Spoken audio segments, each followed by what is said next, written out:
transmission. Manual transmission means you shift the gears. N is for nitrous oxide. Nitrous oxide mixes with the fuel and creates more horsepower. Well, hey guys, this is why we've been gone for 3 weeks. Meet Caleb, the newest member of the Rebuild It team.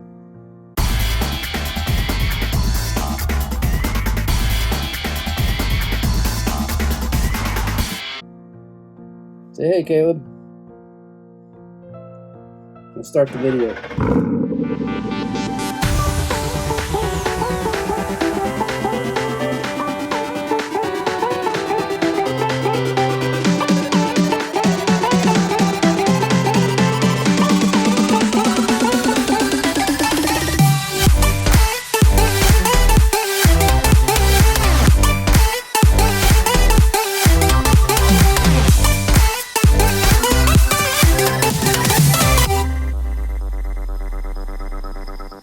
Alright, so what I want to do today, while I'm waiting on stuff for the interior, is to go ahead and get this. I want to take this fender off. This is undamaged, nothing wrong with it, but I need it out of the way to see what I can figure out what's going on up here in the front. I know we've got no antifreeze in our reservoir, so that leads me to believe there's a hole somewhere in the radiator or the hose or something you can't see without tearing all this apart. So I know I had to replace this thing anyway, this front piece. We'll get it out of the way. I've got one of these here. I've got one of these here. I was able to fix this that was bent in. I got it straight.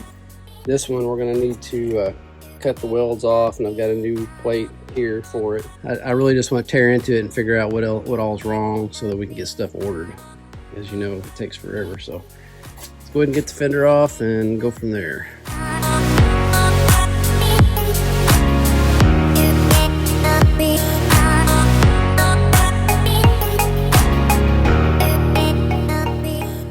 So I got the fender off. So now I want to go ahead and start in on this front. I don't see still, even though looking back here, like here's our radiator hose, the lower one, and I don't see any cracks or breaks, anything around there. So we're just gonna have to start taking this apart to find out how we lost our coolant. I know we got to replace the condenser. There was some wetness like right in here, and I'm sure these little, when this was pushed in, I'm sure it damaged it and it's bent. Anyway, let's just start digging through this and get this first part off and take lots of pictures and then see where we are.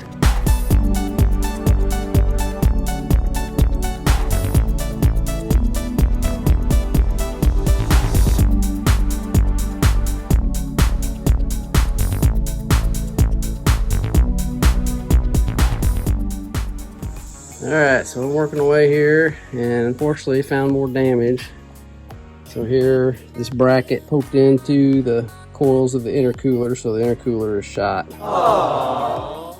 So that's a bummer, which it was bent up here anyway. So let's go ahead and get it off and then see if we can figure out what's going on with this radiator while we have no coolant. Last time I remember this intercooler was a killer to get off because those hoses like fused on there. I mean, it was on there. I think I remember I had to cut something off over here with the Sawzall. But anyway, let's keep on working.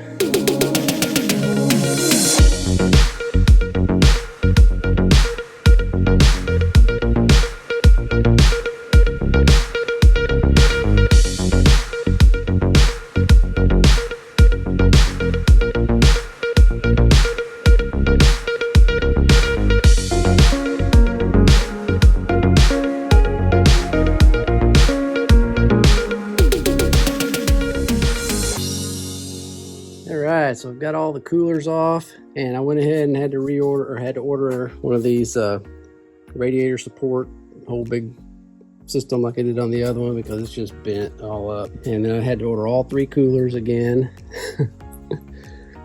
I did not have to order this ring because this ring doesn't have any broken tabs or mounting points on it, and the fan's okay, so I don't have to worry about trying to get that off again. When I took the bottom hose off of the radiator, you probably saw antifreeze pour out. This radiator is partly full, but it was definitely leaking. There, the fan is where the fan hit it, And so it's all damaged. And now I'm about to have a heat stroke out here. So I went and got my floppy hat. I'm gonna move some of the stuff out of the way and see if I can push this thing in enough to get in the shade so I can start working on trying to get that thing ground off. All right, so I could not get this thing pushed in by myself. Where is Paul when you need him?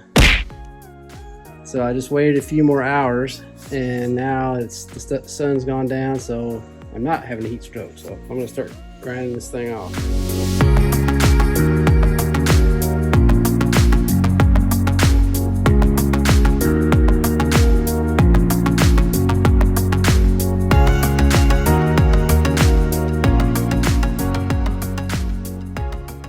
Alright, so now that we've got that collar off, just got some weld on there that we need to grind down. I'm going to get my Porta Power and stick in here. It's got that little thing that pushes apart. Maybe I can put like a block of wood or something on this side and try to push this back over.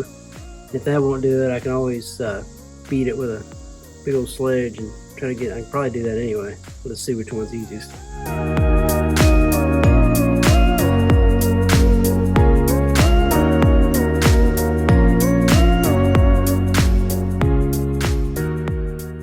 Alright, it's the next day, and I've got this little frame rail beat back out to close to square. Here's my new piece that's going to go over the top of it, so I'm going to grind that paint off of the lip there so I have a good way to weld. And I've already got it ground off of that, so it's going to go like right there somewhere. I'll measure it and get it exactly right. That will be done, and then we'll just continue on. I think that's the only thing we have to do any welding on this whole truck, so hopefully that'll go smoothly. Let's get going with it.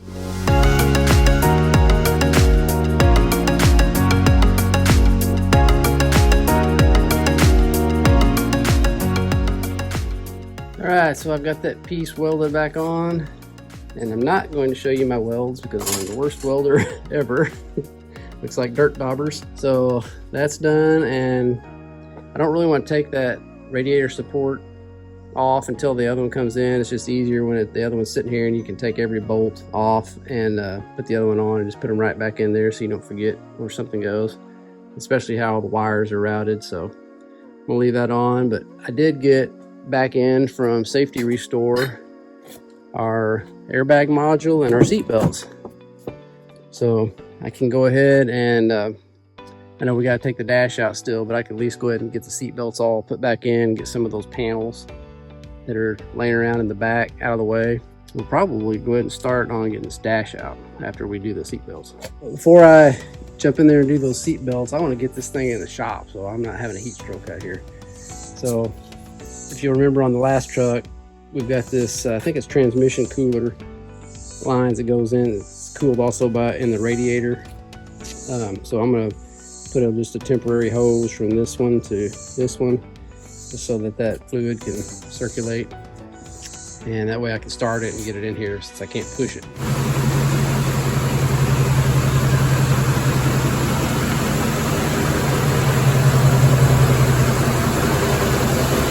It's a little bit dark in there, but I went ahead and got the passenger side seat belt all reinstalled and the trim and everything.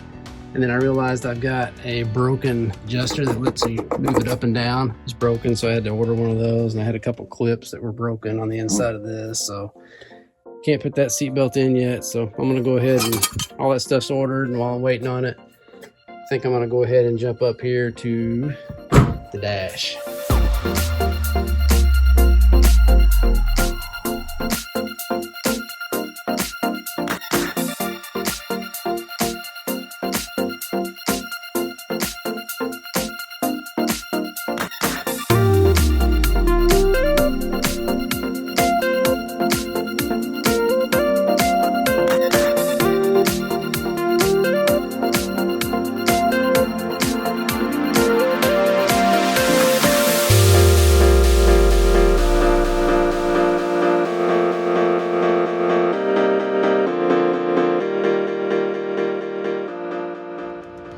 Right, so the dash is out, which means everything in this interior that was damaged in the accident is gone. And I must say, it was a lot of bolts. There's all the bolts. Kind of reminds me of the ZR1 dash we did, but this one is, I think, a little easier because the dash is pretty light. And you have this nice big panel back here like the Jeep should have had that you can pop off and reach everything without having to have the windshield out, and it's just nice. Next, I'm gonna go inside and get the other dash and put the new airbag in it, get it installed, and then we'll bring it out here. The only tricky part is kind of fishing it around this. It would not have been able to come out if I hadn't have taken the gear shift selector. There's just one screw after you pop this top cover off, take it out, and I can lay it down like that and kind of fish stuff around it. You gotta fish it around this stalk. And then there's a kind of a hard spot over there where the other airbag goes to get it in, but not too bad all in all.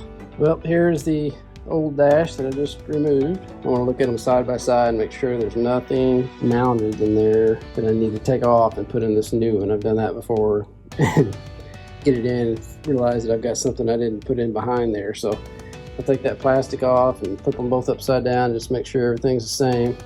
Okay, so I don't have anything that I could find that needs to be mounted on this. And I went ahead and got the airbag installed. One thing I did notice is that the new one still has this piece right here on it that I took off. It's still in the car. It's with the speakers bolt to and stuff. So I'm gonna go ahead and take it off, since I'm just gonna use the one that's already in there with that.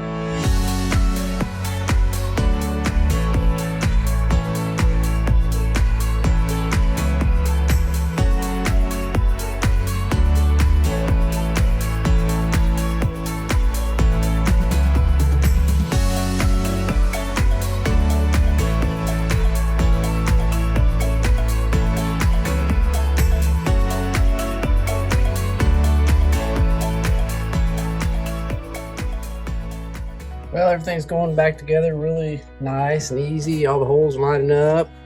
And so I'm getting ready to start putting all the components back in that center piece. Got all the steering wheel and all that back connected. And each piece that I put in, I'm cleaning all the disgusting, gross coffee off of it. So we'll get all this center part done, and before we put like glove boxes and air vents and all that stuff back in, I'm gonna go ahead and just put that seat belt just in enough to where I can connect the airbag light, and then I'm gonna put that module back in that goes right there. And when we give it power, we just wanna make sure that our airbag light goes out before we completely button it back up.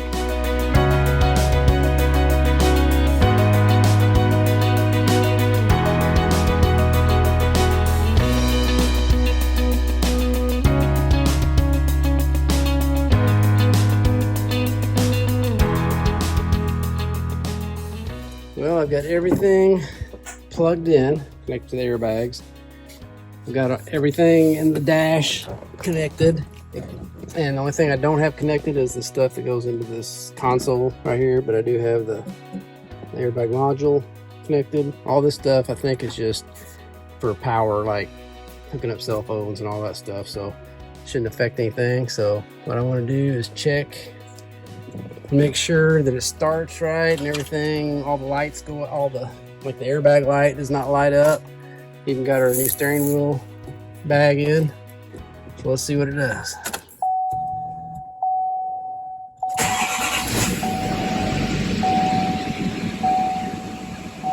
All right, airbag light went out. Matter of fact, everything went out. All the lights went out. Awesome, I love it when that happens. We're gonna finish buttoning this thing up.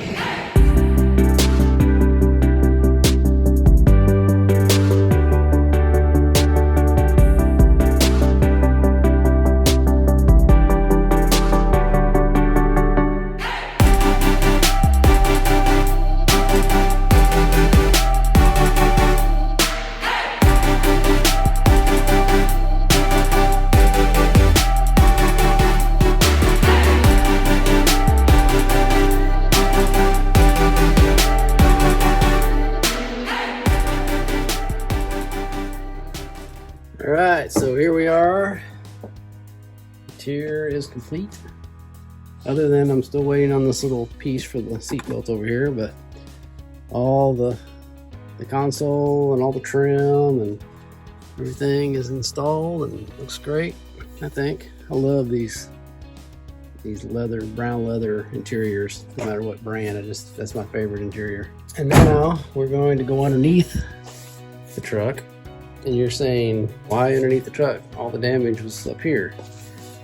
And that's true, but this is the cover of the fuel tank, like the protective guard. And you can see what happened to it. Completely destroyed. There was no damage in it there, so guess what must have knocked that off? Forklift. And this time it wasn't Copart. I got this one at IAA. And there's the fuel tank right there. You can see that bolt right there in the center is where that guard bolted to it.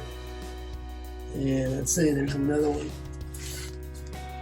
Yeah, right up there. He caught his fork in there, I'm sure, and just ripped that off. And another piece of damage. Shock, almost destroyed. So I've got a shock here, and I've got this guard, and I'm gonna go ahead and get those installed while I'm inside the nice cool shop on a clean floor, so I can crawl around under here. All right, so while I was changing that shock, I found out that the bolt that holds it in, there's how dented it is, but the bolt that holds it in there, the threads are all messed up on it from the forklift too, so I had to order another bolt. So I'm just gonna wait till that comes back in. I got the nut. So in the meantime, I did get the cover back on. There it is. So in the meantime, I'm going to work on trying to get this radiator support off and get the new one installed, which is right there. That's kind of a pain, but not too bad. The hardest part is trying to figure out trying to remember how all the wires are routed. So I got lots of pictures of that. We'll go ahead and also change out this cooler here and this cooler while we got good access to everything, and go from there.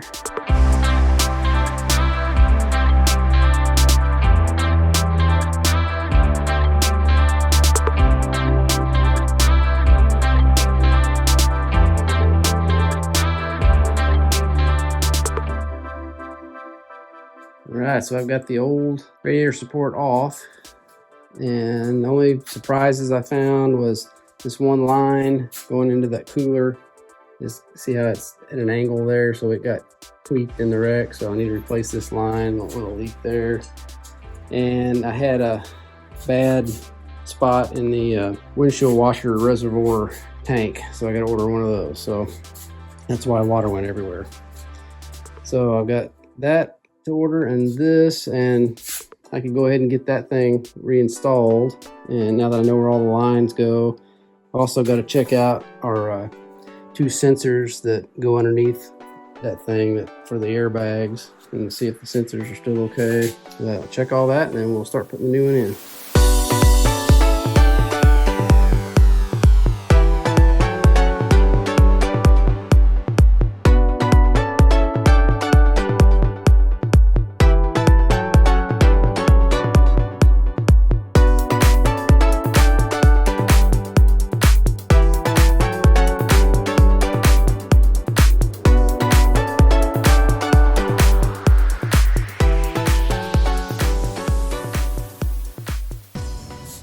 Thanks for watching this episode of Rebuild It. I hope you guys enjoyed it. I really am enjoying working on a vehicle that I just finished one like it.